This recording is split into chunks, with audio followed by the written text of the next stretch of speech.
வரும் ஞாயிற்றுக்கிழமை நடைபெறும் ஜாசேகா மத்திய நிர்வாக குழு தேர்தலில் நான் வெற்றி பெற்றால் மத்திய நிர்வாக குழுவில் மிகப்பெரிய துணிச்சல் மிக்க மாற்றங்களை நான் செய்வேன் என்று ஜாசேகா தலைமைச் செயலாளர் அந்தோனி லோக் நேற்று தெரிவித்தார். நான் மீண்டும் வெற்றி பெற்றால் ஜாசேகா மத்திய நிர்வாக குழுவில் மிகப்பெரிய மாற்றம் செய்யப்படும். இதன் மூலம் வெவ்வேறு தலைவர்கள் புதிய கடமையை ஏற்று அவர்கள் நிறைவேற்றுவார்கள் என்றும் அவர் சொன்னார். ஆனால் எந்த தனிநபர்களையோ அல்லது பதவிகளையோ குறிவைத்து நான் இதனை செய்ய போவதில்லை என்று அவர் திட்டவட்டமாக கூறினார்.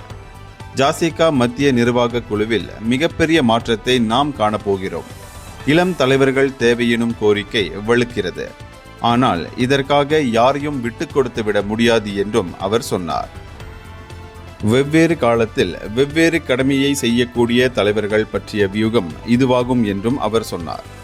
நேற்று தலைநகர் கோலாலம்பூரில் உள்ள ஜாசேகா தலைமையகத்தில் ஊடகங்களுக்கு அளித்த பேட்டியில் அவர் இதனை தெரிவித்தார். நீடித்த வளர்ச்சிக்கும் வலிமைக்கும் ஜாசேகா எப்போதும் முக்கியத்துவம் செலுத்த வேண்டியது அவசியம் என்றும் அவர் கூறினார்.